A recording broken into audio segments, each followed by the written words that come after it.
Hello, I'm Big John, here with FinFlam. This week, the news cycle is on fire.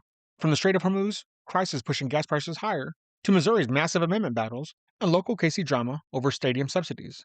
There's a lot to unpack. I'm going in depth on the biggest stories people are actually looking up.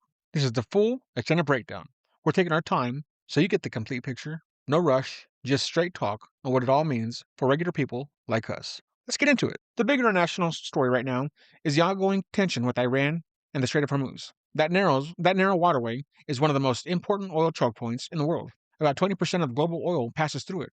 Disruptions from strikes, tanker attacks, and threats to close the strait have pushed oil prices higher, with U.S. gas averaging around $4 a gallon in many places. When supply gets tight or risky, markets get iffy.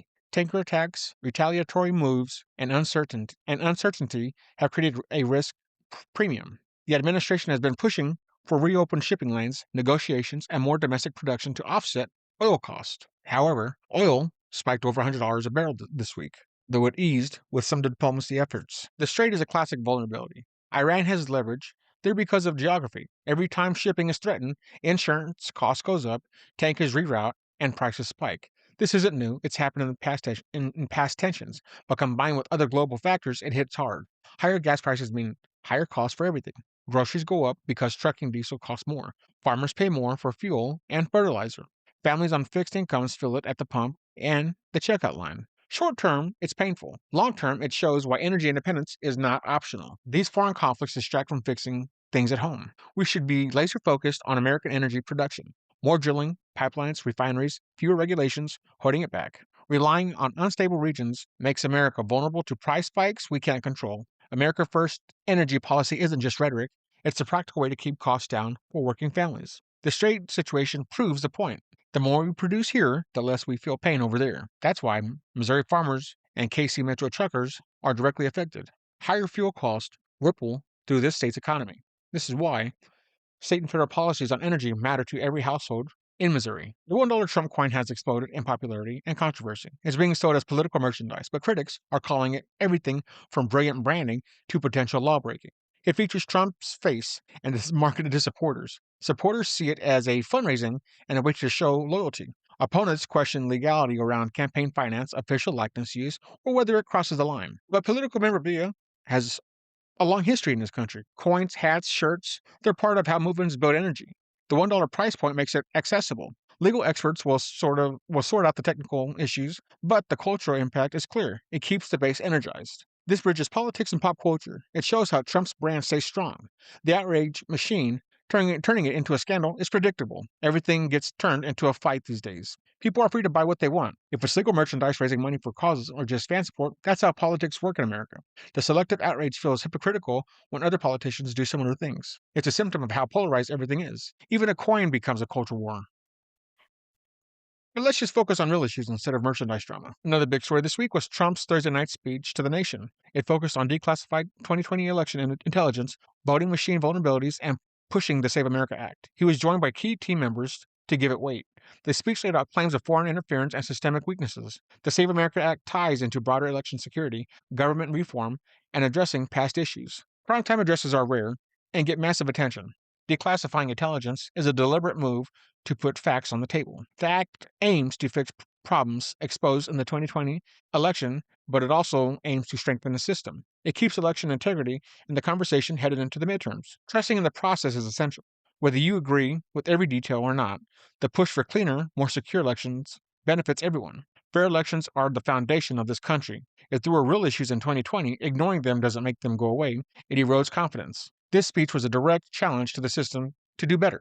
The Save America Act is about practical reforms, not just talk. Voters deserve transparency and security, not dismissals. There's a certain voting demographic out there that may just sway the midterms one way or the other. Housing affordability is topping concerns for Gen Z and millennials heading into the 2026 midterms. CNBC data and polls show it's overtaken many other issues for young voters. Sky high prices, low inventory, interest rates, and regulations make homeownership feel out of reach. Renting is expensive too. Young people are frustrated, and it's shaping their politics. Decades of zoning laws, environmental regulations, high spending, driving inflation, and supply shortages created this. Cities and states with heavy rules have the worst shortages. This is wallet politics at its core.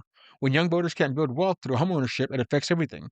family formation, stability, voting patterns. Government overreach made housing unaffordable. Zoning that blocks building, energy policies that raise costs, and massive spending that fuels inflation all contribute. Real solutions are more supply, cut red tape on construction, stable energy prices, fiscal responsibility.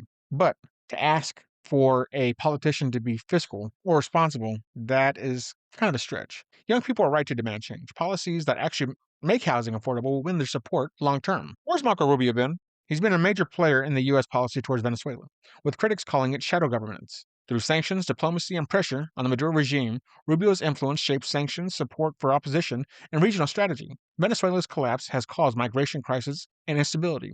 The regime's failures created a humanitarian and security problem. U.S. involvement aims to counter threats like drugs and migration without full military commitment.